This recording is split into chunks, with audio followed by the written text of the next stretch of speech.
একজন সাবেক রাষ্ট্রপতি বিদেশে গেছেন, আবার ফিরে আসছেন, তার বিরুদ্ধে এখনো কোনো ব্যবস্থা নেওয়া হয়নি। এখন লোক মাঝখানে কথা বলা যায় না। আপনারাই কিন্তু সবসময় বলছেন নির্দোষীরা যেন কোনো থাকা হবে না, তারা আমরা অবশ্যই আইনের আওতায় নিয়ে আসবো। বিষয়টা এরকম যে ফৌজদারি মামলা যাদের বিরুদ্ধে আছে তাদের মধ্যে তদন্তে মোটামুটি প্রমাণিত না হলে কারো বিরুদ্ধে ব্যবস্থা নেওয়া হবে না। এটা তো আপনারাই বলছেন, আপনার কথাই তো আমি রাখতেছি যে যারা ওইভাবে প্রমাণিত না হলে তারা আমি কেন একটা নির্দোষ লোকের কেন তো আমি সাজা দিব, কিন্তু সব ক্ষেত্রে একটা নির্দোষ লোকের আমি কেন সাজা দিব? একটা আর ভাই শেষ করতে দেন, একটা দোষী যে হবে তারা আমরা শাস্তি দিব। এখন এদের ক্ষেত্রে একটা কিশোরগঞ্জে এদের ক্ষেত্রে ধরেন একটা উপদেষ্টাদের একটা 3 জনের একটা কমিটি হয়েছে, ওনাদের একটা রিকমেন্ডেশন দিছে, ওই রিকমেন্ডেশনটা পাওয়ার পরে ওনাদের যদি দোষী হয় ওনাদের ব্যবস্থা নেওয়া হবে, যদি দোষী না হয় ওনাদের আবার যার যার জায়গায় ফেরত আসবে। এবার ঈদের পরে আপনাদের সাথে আমার প্রথম দেখা একটা জিনিস আপনারা আমার সাথে মনে হয় রিয়েলাইজ করছেন যে দেশের আইন শৃঙ্খলা পরিস্থিতি রক্ষা করা কি রকম কষ্ট। আপনারা এই যে অল্প কয়েকজন ভাই আছেন একই গোত্রের কিন্তু সবাই, আপনাদের ধরেন নিয়ন্ত্রণ করতে কিরকম ঝামেলা হয়ে যাচ্ছে। এরকম পুরা দেশের 18 কোটি মানুষকে নিয়ন্ত্রণ করা যে আইন শৃঙ্খলাতে কত ধরনের কষ্ট, এটা আপনাকে দিয়ে আপনারা কিন্তু প্রমাণ করেন। এই জন্য আপনারা অনুরোধ করেন, এই জন্য আমি আপনাদের ধন্যবাদ দিই।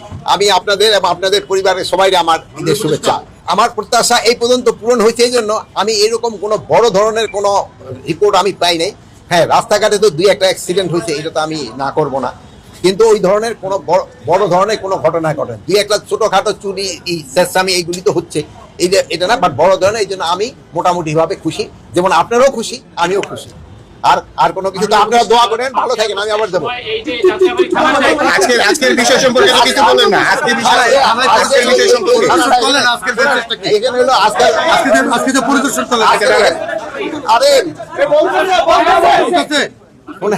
আমি আজকের পরিদর্শন হলো এদের সাথে 1 নাম্বার হলো ছিল ঈদের শুভেচ্ছা বিনিময় করা, 2 নাম্বার তাদের থাকা এবং খাওয়ার ব্যবস্থা করা।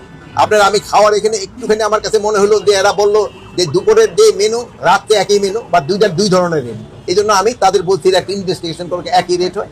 আর আমি আরেকটা বলে গেছি একজন এসআই পুরো পার্টিকুলার ডিউটিতে রাখবে, যিনি এদের খাবারটা তদারকি করবে। আরেকটা হলো আরেকজন এসআই নিয়োগ দিবে, যিনি তাদের থাকার ব্যবস্থা তদারকি করবে, যেন সবাই এখানে যেহেতু তাদের প্রচুর পরিশ্রম করতে হয়। যেমন আপনারা অনেক ঈদে যান নাই, পুলিশেরও কিন্তু ঈদে যেতে পারেন, এবং কিন্তু থাকা খাওয়াটা যেন ঠিক রকম হয় এটা দেখার জন্য। কেন তার আগের ক্ষেত্রে হলো আপনারই তো সবচেয়ে আপনার কথাই তো আমি রাখছি। আপনারাই বলছেন যে আগে ইনভেস্টিগেশন করে যে দোষী তার শাস্তির আওতায় আনা হোক, যে নির্দোষ সে যেন শাস্তি না পায়, তার তো ইনভেস্টিগেশন